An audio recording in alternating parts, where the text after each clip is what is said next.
2022년 4월, 봄은 왔지만 박순자 씨의 마음속엔 여전히 겨울이었습니다. 경기도 평택시의 한 아파트 단지. 20평 남짓한 그 집은 5년 전 남편이 세상을 떠난 뒤로 너무나 넓고 텅 비어 있었죠. 올해 68, 중학교 국어 교사로 30년을 일하고 은퇴한 지도 벌써 3년째입니다. 한때는 제자들의 웃음소리로 가득했던 하루하루가 이젠 시계, 초침 소리만 유난히 크게 들리는 고요한 시간들로 채워졌습니다. 아침 8시, 박순자 씨는 오늘도 혼자 식탁에 앉아 간단히 토스트 한 장에 우유 한 잔으로 아침을 해결합니다. TV에선 아침 뉴스가 흘러나오지만 내용이 귀에 들어오진 않습니다. 그저 사람 목소리가 들린다는 것만으로도 이안이 되는 시간이었죠. 약 먹어야 하는데 어디 뒀더라? 식사를 마치고 약을 찾다가 문득 멈칫합니다. 분명 어제 저녁에 먹었는데 어디에 두었는지 기억이 나질 않습니다. 한참을 헤매다 부엌 싱크대 위에서 약봉지를 발견하죠. 요즘 들어 이런 일이 부쩍 잦아졌습니다.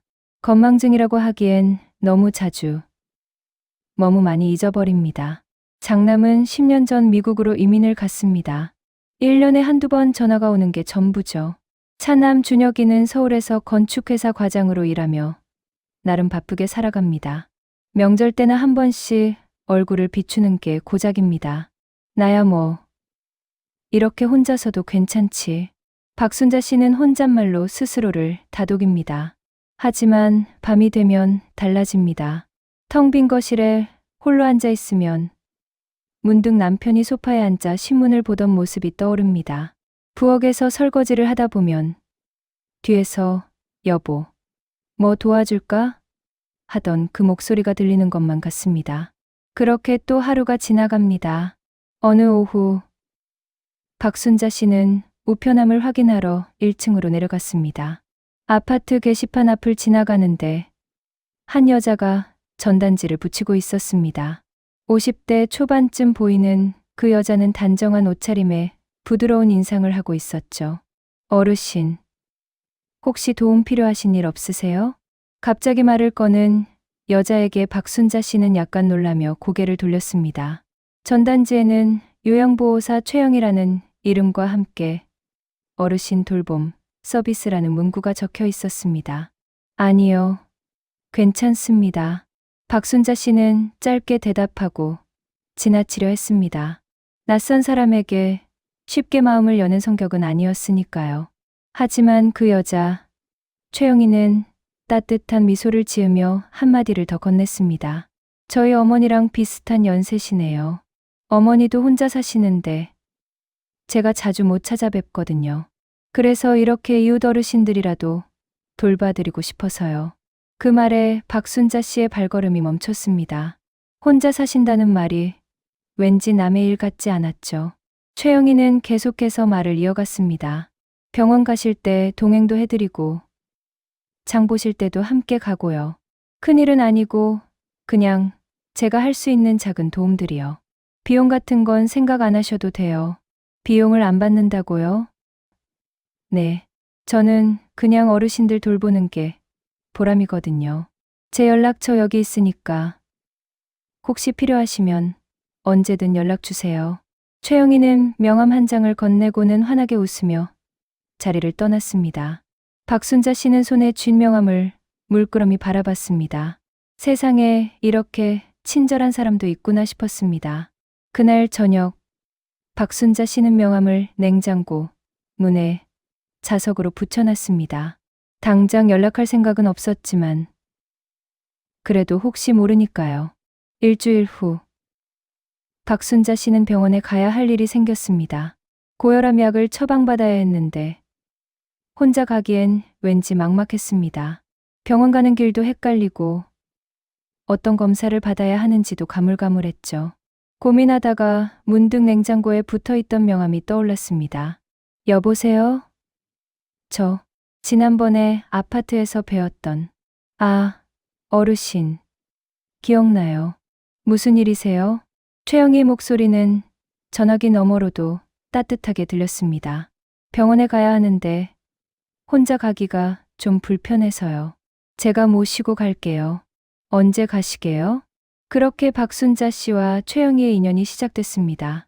첫 병원 동행 이후 최영희는 일주일에 두세 번씩 박순자 씨를 찾아왔습니다. 장을 봐주고 청소를 도와주고 말벗이 되어주었죠.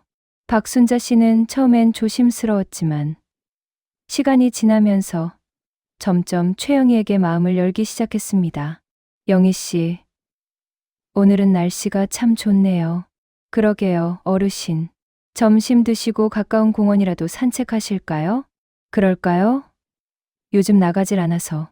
운동도 할 겸 두 사람은 함께 공원을 산책했습니다. 박순자 씨는 오랜만에 바깥 공기를 마시며 마음이 한결 가벼워졌습니다.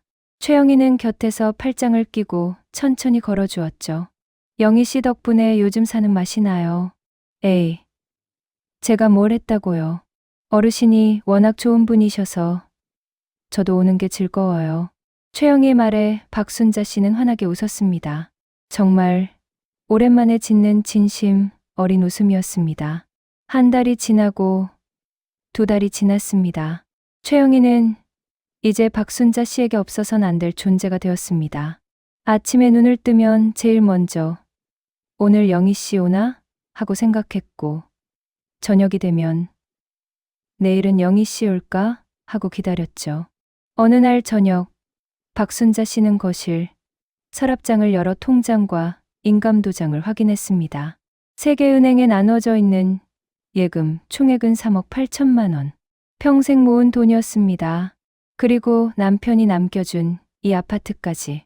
많지도 적지도 않은 그저 노후를 편히 보내기에 적당한 재산이었죠.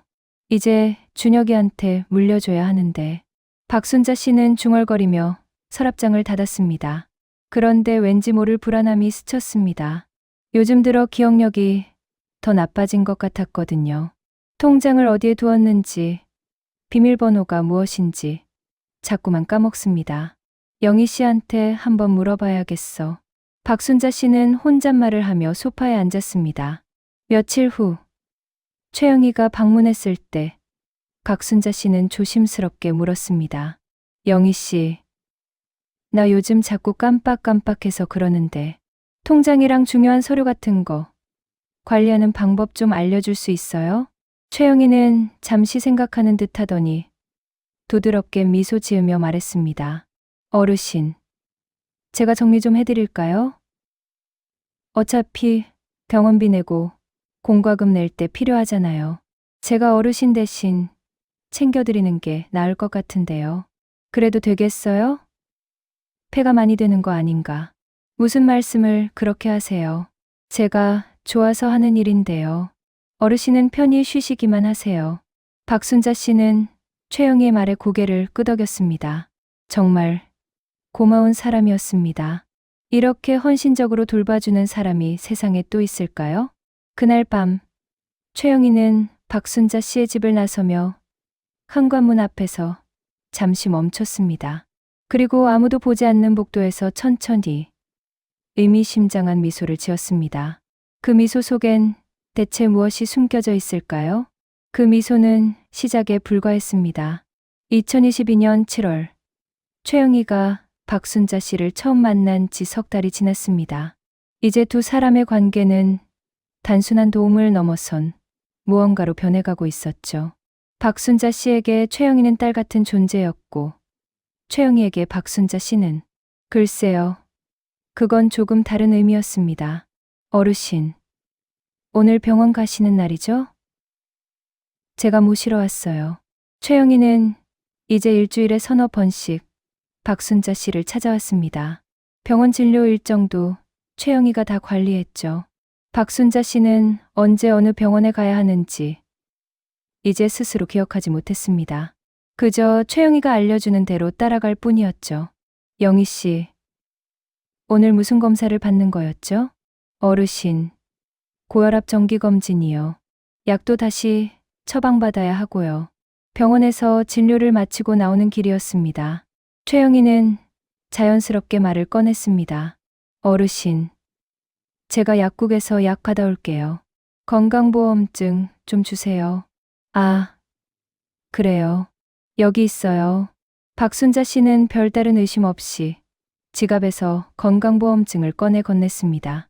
최영희는 그걸 받아들고 약국으로 향했죠.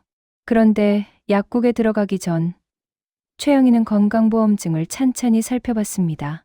주민등록번호, 주소, 모든 정보가 다 들어 있었습니다. 이제 슬슬 시작할 때가 됐네. 최영희는 작게 중얼거리며 약국 문을 밀었습니다. 며칠 후, 최영희는 또다시 박순자 씨를 찾아왔습니다. 이번에는 손에 공과금 고지서 몇 장을 들고 있었죠. 어르신, 공과금 납부하러 은행 가야 하는데 제가 대신 다녀올까요? 어르신은 날씨도 더운데 집에서 쉬세요. 그래도 되겠어요? 항상 미안해서. 에이, 무슨 말씀을요. 이런 건 제가 해야죠. 그럼 통장이랑 도장을 줘야 하나요? 네. 잠깐만 맡겨주시면 돼요. 금방 다녀올게요. 박순자 씨는 거실 서랍장을 열어 통장 2개와 인감도장을 꺼냈습니다. 손에 쥔 채 잠시 망설였지만 이내 최영희에게 건넸죠. 조심히 다녀오세요. 네, 어르신. 걱정 마세요. 최영희는 통장과 도장을 가방에 넣고 집을 나섰습니다.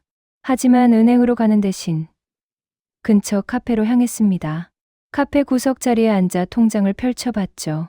3개 은행 중 2개를 받았습니다.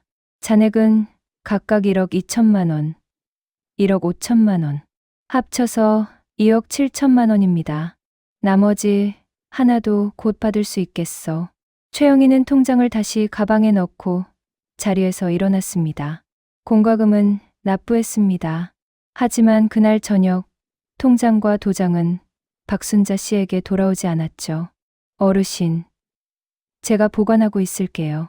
다음에 또 써야 할 일이 있을 테니까요. 그게 편하시죠? 그래요? 그럼 영희 씨가 잘 보관해줘요. 박순자 씨는 아무런 의심도 하지 않았습니다. 오히려 고마워했죠. 이제 복잡한 일은 다 최영희가 알아서 처리해 주니까요. 다음 주 최영희는 나머지 통장 하나도 받아냈습니다. 명목은 간단했습니다. 어르신, 정기예금 만기되는 거 있으시잖아요. 그거 다시 가입해야 하는데 통장 좀 주세요. 아, 그게 만기가 됐어요? 나는 까맣게 잊고 있었네. 다행히 제가 확인했죠. 안 그랬으면 이자 못 받으실 뻔했어요. 박순자 씨는 고맙다는 말을 연신하며 마지막 통장까지 건넸습니다.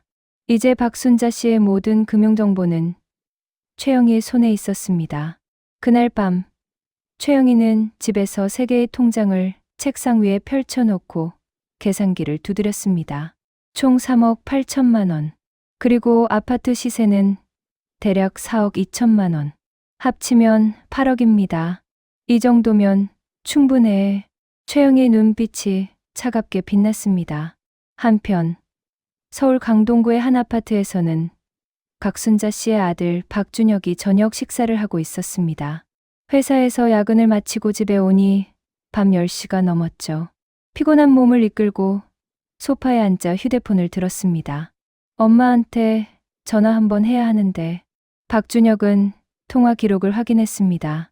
마지막으로 어머니와 통화한 게 벌써 1달 전이었습니다. 마음 한편이 무거웠지만 이내 내일 하지 뭐 하고 휴대폰을 내려놓았습니다. 사흘 후 박준혁은 출근길 지하철에서 어머니에게 전화를 걸었습니다. 여보세요. 엄마? 준혁아. 무슨 일이야? 아니, 그냥 안부 전화요. 요즘 어떻게 지내세요? 응. 괜찮아. 요즘 좋은 분이 도와주셔서 편해. 좋은 분이요? 누구세요? 응. 영희 씨라고. 요양보호사인데 정말 잘해주셔. 병원도 데려다 주시고 이것저것 다 챙겨주시고. 박준혁은 잠시 멈칫했습니다. 요양보호사라니. 어머니가 언제 그런 분을 구했을까요? 엄마, 그분한테 돈은 얼마나 드리는데요? 돈? 안 받으셔. 그냥 봉사로 해주신대. 그게 말이 돼요? 요즘 세상에 왜 자꾸 따지고 그러니? 좋은 사람이면 됐지. 나는 편하단 말이야. 박순자 씨의 목소리에 짜증이 섞여 있었습니다. 박준혁은 더 이상 묻지 못하고 통화를 마쳤죠. 뭐, 엄마가 편하시다는데. 박준혁은 고개를 저으며 지하철 손잡이를 잡았습니다. 그저 어머니가 외롭지 않게 누군가 곁에 있다는 게 다행이라고 생각했습니다. 하지만 그게 얼마나 큰 실수인지 그때는 몰랐습니다. 8월 중순, 최영희는 본격적으로 움직이기 시작했습니다. 첫 번째 인출은 500만 원이었습니다. 명목은 병원비였죠. 어르신, 다음 주에 정밀 검사 받으셔야 해요. 비용이 좀 드는데 제가 먼저 내고 나중에 정산할게요. 아이고, 미안해요. 얼마나 드는데요? 한 500만 원 정도요. 괜찮아요. 제가 먼저 낼게요. 박순자 씨는 미안해하며 고개를 숙였습니다. 최영희는 다음날 은행을 찾아가 박순자 씨의 통장에서 500만 원을 인출했습니다. 물론 정밀 검사 같은 건 없었죠. 그 돈은 최영희의 주머니로 들어갔습니다. 일주일 후, 또 500만 원. 한 달 후, 이번엔 1000만 원. 최영희는 조금씩, 하지만 꾸준히 박순자 씨의 예금을 빼내기 시작했습니다. 9월 어느 날, 최영희는 동생 강민수를 만났습니다. 서울 외곽의 한 허름한 식당에서였죠. 누나, 진짜 괜찮은 거야? 이러다 걸리면 어떡하려고. 강민수는 불안한 표정으로 물었습니다. 최영희는 냉면을 후루룩 먹으며 대수롭지 않게 대답했습니다. 뭐가 걱정이야. 어르신이 워낙 기억력이 안 좋으셔서 통장 확인도 안 하세요. 그래도 나는 왠지 찜찜해. 민수야, 우리도 먹고 살아야지. 내 빚 갚으려면 돈이 필요하잖아. 강민수는 아무 말도 하지 못했습니다. 사실이었으니까요. 그는 사업 실패로 5천만 원이 넘는 빚을 지고 있었습니다. 누나가 벌어오는 돈이 아니면 당장 빚쟁이들한테 쫓겨다닐 형편이었죠. 다음 주에 평택 가서 부동산 좀 알아봐. 어르신 아파트 시세 확인해야 하니까. 누나, 설마 집까지? 당연하지. 거기가 제일 큰 돈이잖아. 최영희의 눈빛은 단호했습니다. 강민수는 깊은 한숨을 쉬었지만 결국 고개를 끄덕였습니다. 그 무렵 박순자 씨는 점점 더 최영희에게 의존하고 있었습니다. 아침에 눈을 뜨면 제일 먼저 최영희를 떠올렸고 저녁이면 내일 또 올까 기다렸습니다. 가족보다 더 자주 보는 사람이 되어버렸죠. 영희 씨, 나 요즘 자꾸 깜빡깜빡해서 큰일이야. 어르신, 나이 드시면 다 그러세요. 괜찮아요. 그래도 내 통장이 어디 있더라? 박순자 씨가 문득 물었습니다. 최영희는 잠시 당황했지만 이내 미소를 지으며 대답했습니다. 제가 보관하고 있잖아요. 걱정 마세요. 제가 다 관리해 드릴게요. 아, 맞다. 영희 씨한테 맡겼지. 내가 또 까먹었네. 박순자 씨는 머리를 쓸어올리며 쓴웃음을 지었습니다. 기억력이 갈수록 나빠지는 게 두려웠지만 최영희가 있어서 다행이라고 생각했습니다. 10월 말, 최영희가 인출한 금액은 이미 2억 원을 넘어섰습니다. 통장 잔액은 1억 8천만 원 남았죠. 하지만 박순자 씨는 전혀 모르고 있었습니다. 어느 날 저녁, 최영희는 차 안에서 혼자 통장 정리를 하고 있었습니다. 백미러로 자신의 얼굴을 보며 씁쓸하게 웃었죠. 미안하긴 한데 이것도 어쩔 수 없는 거니까. 최영희는 다시 시동을 걸고 차를 몰았습니다. 다음 목표는 아파트였습니다. 4억이 넘는 돈. 그걸 손에 넣으면 모든 게 해결됩니다. 그날 밤 박순자 씨는 홀로 거실에 앉아 창밖을 바라봤습니다. 가로등 불빛이 쓸쓸하게 흔들리고 있었죠. 문득 아들 얼굴이 떠올랐습니다. 준혁이 요즘 잘 지내려나? 박순자 씨는 휴대폰을 들었다가 다시 내려놓았습니다. 먼저 전화하기가 왠지 쑥스러웠습니다. 아들도 바쁠 텐데 괜히 방해할까 싶었죠. 결국 그날도 통화는 이루어지지 않았습니다. 멀리서 빗소리가 들려왔습니다. 가을비가 창문을 적시기 시작했죠. 박순자 씨는 천천히 자리에서 일어나 불을 끄고 침실로 향했습니다. 그 어둠 속에서 무언가 중요한 것이 조금씩 사라지고 있었습니다. 하지만 아무도 눈치채지 못했습니다. 아직은 그 어둠은 점점 깊어지고 있었습니다. 2022년 11월 차가운 바람이 불기 시작했습니다. 박순자 씨가 최영희를 처음 만난 지 벌써 7개월이 지났죠. 그 사이 박순자 씨의 예금 3억 8천만 원 중 2억 원이 이미 사라진 상태였습니다. 하지만 정작 박순자 씨는 그 사실을 까맣게 모르고 있었습니다. 최영희는 여느 때처럼 자연스럽게 정기예금 만기 이야기를 꺼냈습니다. 더 좋은 상품으로 갈아타야 한다고 했죠. 박순자 씨는 고개를 갸우뚱했지만 이내 최영희가 알아서 해달라고 했습니다. 이제 박순자 씨는 아무것도 묻지 않았습니다. 그저 최영희가 하는 말이면 다 믿었죠. 그날 오후 최영희는 은행을 찾아가 또다시 500만 원을 인출했습니다. 통장 잔액은 이제 1억 3천만 원. 그런데 최영희의 눈엔 그것만으로는 부족했습니다. 진짜 목표는 따로 있었으니까요. 며칠 후 최영희는 동생 강민수와 함께 평택시의 한 부동산 중개업소를 찾았습니다. 중개업소 사장은 50대 중반의 남자였는데 손님을 보자 반갑게 인사했습니다. 최영희가 메모지에 적어온 박순자 씨의 아파트 주소를 건넸습니다. 사장은 컴퓨터를 확인하더니 시세를 알려줬습니다. 20평형이면 요즘 시세가 4억 2천만 원 정도 한다고 했죠. 금매로 내놓으면 3억 5천에서 3억 8천 정도 받을 수 있을 거라고 했습니다. 최영희가 금매 처리 속도를 물었습니다. 사장은 조건만 맞으면 한두 달 안에도 가능하다고 대답했습니다. 최영희는 만족스러운 표정으로 고개를 끄덕였습니다. 강민수는 옆에서 불안한 눈빛으로 누나를 쳐다봤지만 아무 말도 하지 못했습니다. 일주일 후 최영희는 박순자 씨에게 조심스럽게 말을 꺼냈습니다. 이 집이 관리하기 힘들지 않냐고 물었죠. 혼자 계시기엔 너무 넓고 청소하기도 힘들지 않냐고 했습니다. 좀 더 작고 편한 곳으로 이사가는 게 어떻겠냐고 제안했습니다. 박순자 씨는 잠시 생각에 잠겼습니다. 사실 요즘 집안 관리가 버거운 건 사실이었습니다. 청소기 돌리는 것도 힘들고 넓은 집이 더 외롭게 느껴지기도 했죠.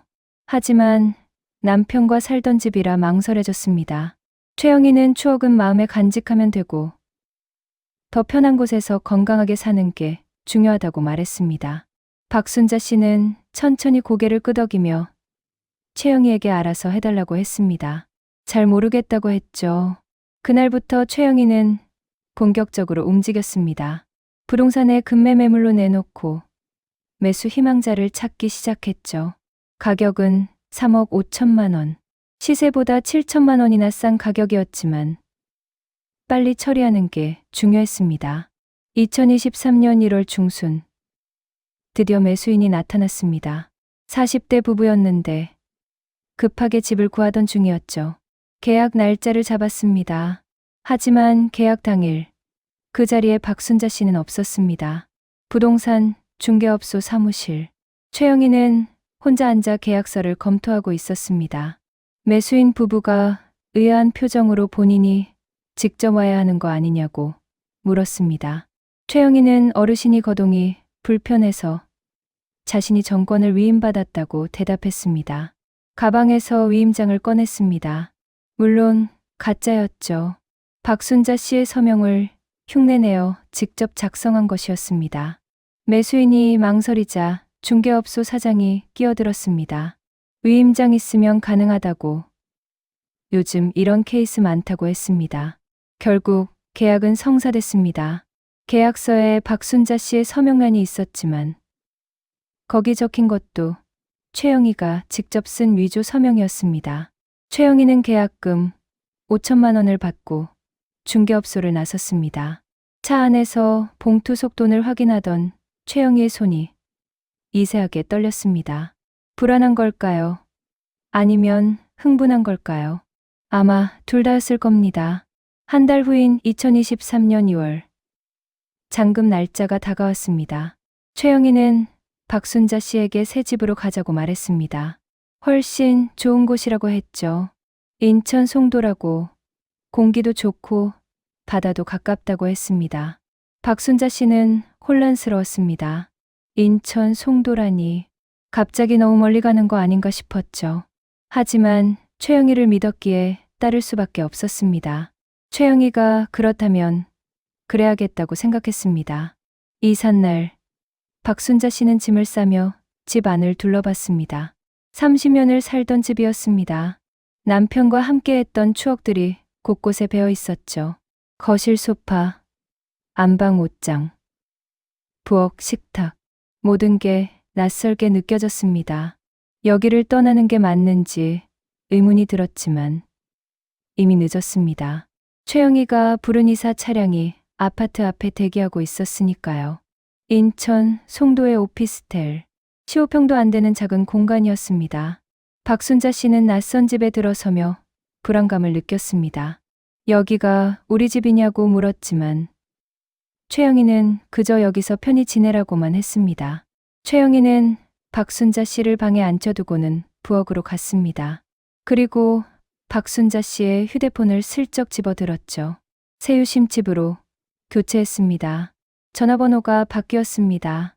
스팸 전화가 너무 많이 와서 번호를 바꿨다고 설명했습니다. 박순자 씨는 멍한 표정으로 고개를 끄덕였습니다. 이제 박순자 씨는 완전히 고립됐습니다. 가족과의 연락도, 친구와의 연락도 모두 끊겼죠. 그날 밤, 박순자 씨는 낯선 침대에 누워 천장을 바라봤습니다. 뭔가 잘못되고 있다는 느낌이 들었습니다. 하지만 무엇이 잘못됐는지 정확히 알 수 없었죠. 여기가 어디인지, 우리 집은 어디인지 계속 되물었습니다. 기억이 뒤죽박죽 섞였습니다. 평택집인지, 송도집인지, 어디가 진짜 집인지 알 수 없었습니다. 그 시각, 서울 강동구, 박준혁은 어머니에게 전화를 걸고 있었습니다. 명절이 지나고 한참이 지났지만 그동안 너무 바빠서 연락을 못했죠. 하지만 전화기에서는 계속 같은 안내 멘트만 흘러나왔습니다.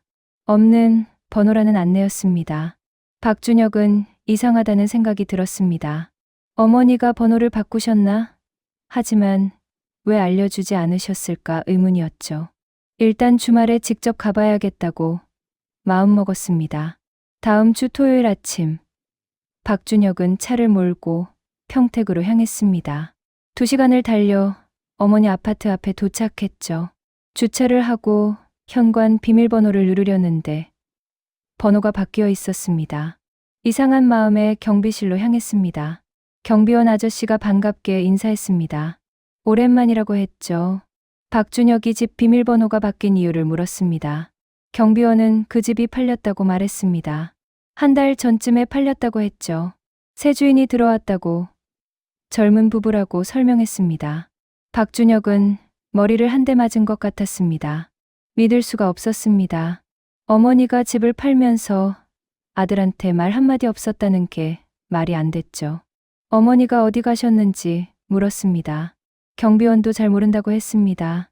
요양보호사분이 모시고 갔다는 얘기만 들었다고 했습니다. 박준혁은 그제야 전화통화 때 어머니가 말씀하셨던 그 사람이 떠올랐습니다. 영희 씨, 가슴이 철렁 내려앉았습니다. 자신이 너무 늦었다는 생각이 들었습니다. 경비실을 나와 차로 돌아왔습니다. 손이 떨렸습니다. 핸들을 잡은 손에 땀이 배어나왔죠. 당장 어머니를 찾아야 했습니다. 하지만 어디서부터 어떻게 시작해야 할지 막막했습니다. 박준혁은 휴대폰을 꺼내 경찰서 번호를 검색하기 시작했습니다. 분노와 두려움, 그리고 무엇보다 커다란 죄책감이 가슴을 짓눌렀습니다.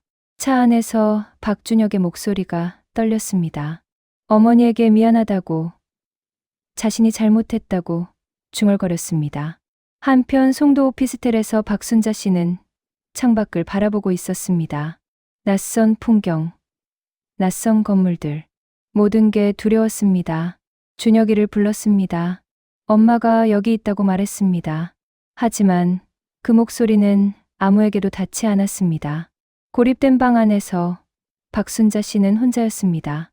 그리고 그날 밤 최영희는 잔금 3억 원을 받아들고 은행 앞에 서 있었습니다.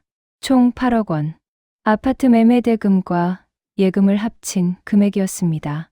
최영희의 얼굴엔 복잡한 감정이 스쳤습니다. 성공의 쾌감과 동시에 무언가 끝나버렸다는 허무함, 그리고 곧 들킬지도 모른다는 불안감, 이제 어떻게 되는 걸까 하는 두려움도 있었습니다. 최영희는 작게 중얼거리며 어둠 속으로 사라졌습니다. 폭풍이 몰려오고 있었습니다. 폭풍은 생각보다 빨리 몰려왔습니다. 2023년 3월 초, 박준혁은 평택경찰서로 향했습니다. 주말 내내 잠을 이루지 못했습니다. 어머니가 어디 계신지, 무슨 일을 당하신 건 아닌지, 온갖 걱정이 머릿속을 맴돌았죠. 월요일 아침, 회사에 반차를 내고 곧장 경찰서로 달려갔습니다. 민원실 창구에 앉아 상황을 설명했습니다. 어머니와 연락이 2달째 끊겼다고, 집이 본인 모르게 팔렸다고, 요양보호사라는 사람이 수상하다고 말했습니다. 담당 형사는 박준혁의 이야기를 꼼꼼히 메모하며 들었습니다. 우선 금융거래 내역부터 확인해보자고 했습니다. 박준혁이 어머니의 주민등록번호와 주소를 제공했고, 경찰은 금융감독원에 조회를 요청했습니다. 사흘 후 결과가 나왔습니다. 박순자 씨의 세계 계좌에서 최근 6개월간 총 2억 원이 인출됐습니다. 인출 날짜와 금액이 상세히 기록돼 있었죠. 500만 원씩, 때로는 1000만 원씩 규칙적으로 빠져나간 흔적이 보였습니다. 그리고 아파트 매매 계약서도 확보했습니다. 담당 형사가 계약서를 자세히 살펴봤습니다. 매도인 서명 안의 필체가 어딘가 어색했습니다. 형사는 국립과학수사연구원에 필적 감정을 의뢰했습니다. 일주일 후 감정 결과가 나왔습니다. 위조였습니다. 박순자 씨의 서명이 아니라 다른 사람이 흉내낸 것이었습니다. 경찰은 최영희를 집중 수사하기 시작했습니다. 최영희의 과거 기록을 조회했더니 놀라운 사실이 드러났습니다. 10년 전 보험 사기로 벌금형을 받은 전력이 있었습니다. 5년 전엔 대출 사기 혐의로 수사를 받았지만 증거 부족으로 무혐의 처분을 받았었죠. 최영희의 동생 강민수도 마찬가지였습니다. 사업 실패로 5천만 원이 넘는 빚을 지고 있었고, 최근 몇 달간 누나에게 돈을 받아 빚을 갚고 있었습니다. 돈의 출처가 명확하지 않았습니다. 경찰은 최영희의 휴대폰 위치를 추적했습니다. 최근 2달간 인천 송도 지역에서 신호가 자주 잡혔습니다. 송도의 한 오피스텔로 좁혀졌죠. 경찰은 신속하게 움직였습니다. 3월 20일 오전, 경찰은 박준혁과 함께 송도 오피스텔로 향했습니다. 박준혁의 가슴은 두근거렸습니다. 정말 어머니가 여기 계실까요? 살아 계시긴 한 걸까요? 15층 오피스텔 문 앞, 경찰이 초인종을 눌렀습니다. 잠시 후 문이 열렸고 최영희가 나타났습니다. 경찰은 신분을 밝히고 수색영장을 제시했습니다. 최영희의 얼굴이 하얗게 질렸습니다. 집 안으로 들어가자 박순자 씨가 거실 소파에 앉아 있었습니다. 초췌한 모습이었습니다. 머리는 헝클어져 있었고 옷도 며칠째 갈아입지 않은 듯 보였습니다. 박준혁은 그 모습을 보고 눈물이 쏟아질 것 같았습니다. 박순자 씨는 현관에 선 사람들을 멍하니 바라봤습니다. 그러다 박준혁의 얼굴을 알아봤습니다. 천천히, 아주 천천히 입이 열렸습니다. 준혁아? 엄마. 박준혁은 어머니에게 달려가 무릎을 꿇고 앉았습니다. 어머니의 손을 잡았습니다. 손이 차갑고 메말라 있었습니다. 엄마, 제가 왔어요. 이제 괜찮아요. 박순자 씨는 아들의 얼굴을 쓰다듬었습니다. 기억이 돌아오는 듯 했습니다. 그리고 작게 중얼거렸습니다. 너, 왜 여기 왔어? 여기가 우리 집인데. 박준혁의 가슴이 찢어지는 것 같았습니다. 어머니는 아직도 혼란스러워하고 계셨습니다. 여기가 어디인지, 무슨 일이 있었는지 제대로 기억하지 못했습니다. 경찰은 최영희를 현장에서 체포했습니다. 사기, 횡령, 문서 위조 등 여러 혐의였습니다. 최영희는 끝까지 발뺌했습니다. 어르신을 도와드린 것뿐이라고, 잘못한 게 없다고 주장했습니다. 하지만 증거는 명백했습니다. 박순자 씨의 통장에서 빠져나간 2억 원, 위조된 아파트 매매 계약서, 강제로 바뀐 휴대폰 번호, 모든 게 최영희의 계획적 범행을 가리키고 있었습니다. 며칠 후 강민수도 경찰에 출두했습니다. 그는 경찰 조사실에서 눈물을 흘리며 진술했습니다. 누나가 시켜서 어쩔 수 없었다고, 자신도 빚이 너무 많아서 정신이 없었다고 말했습니다. 하지만 그것이 면죄부가 될 수는 없었습니다. 강민수 역시 공범으로 구속됐습니다. 박준혁은 어머니를 병원으로 모셨습니다. 서울 강동구의 한 종합병원이었습니다.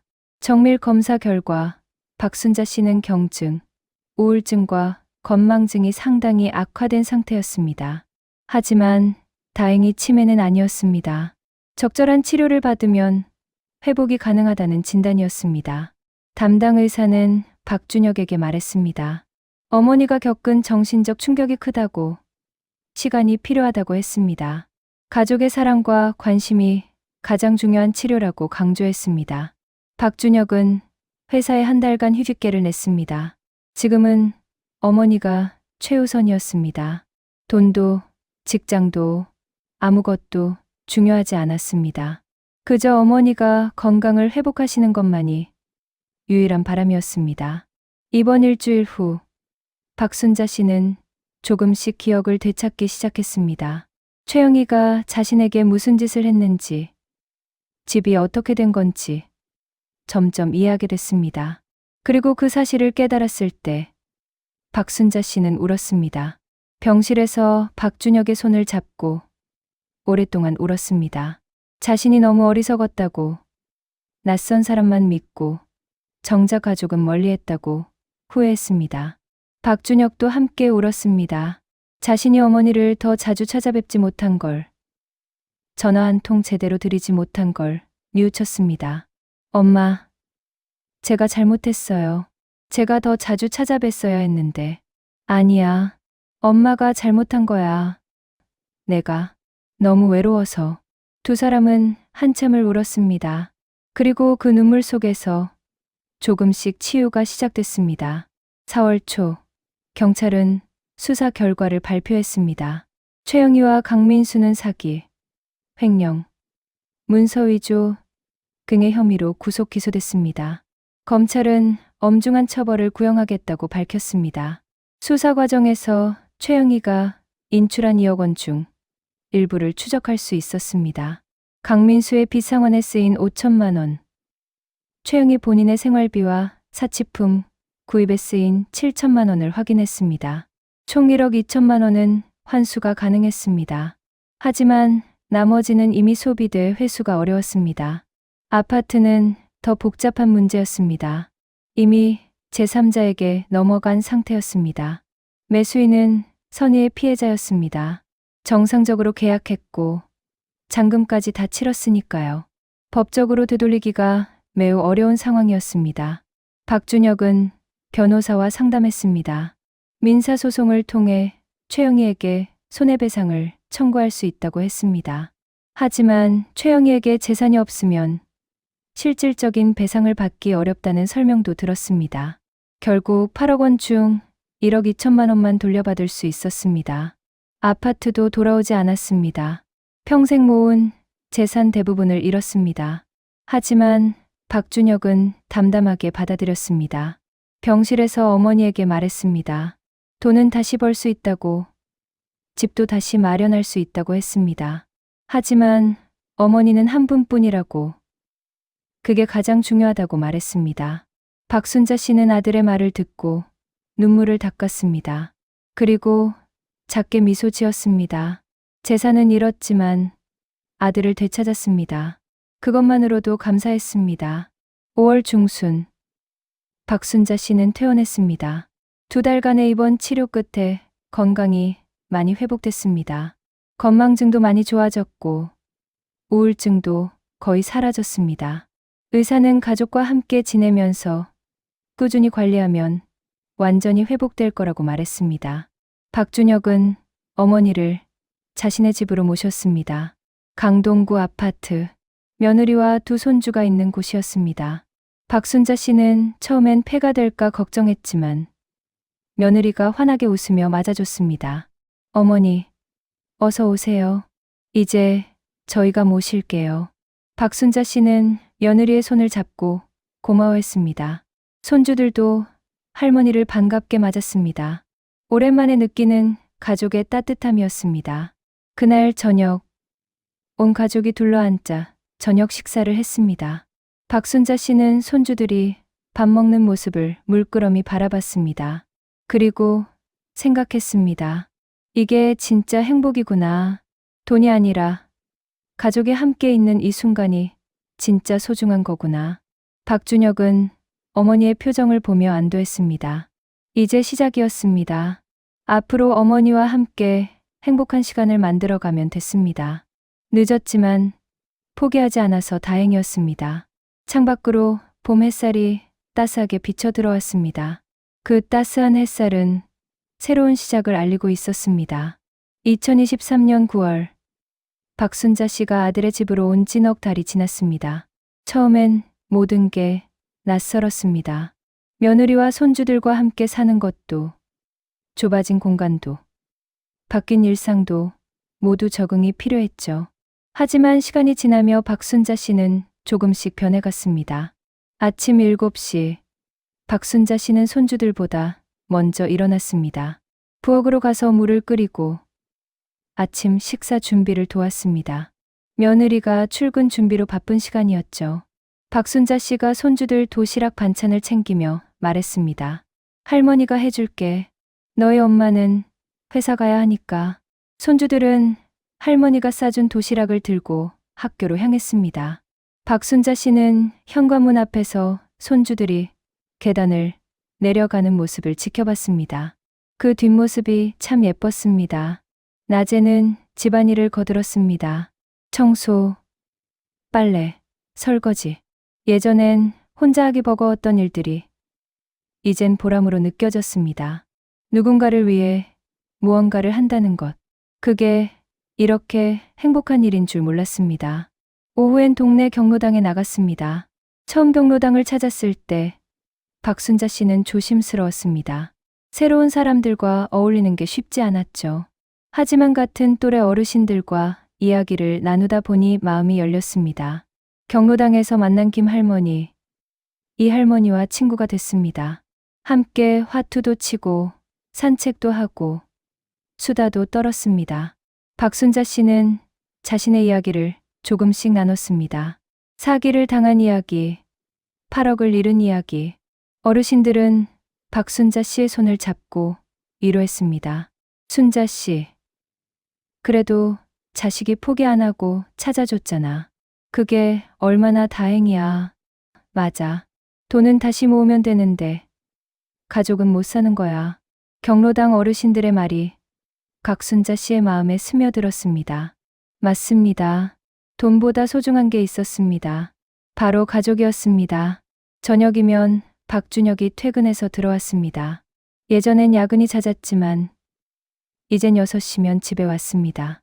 어머니와 함께 저녁을 먹는 게 일상이 됐죠.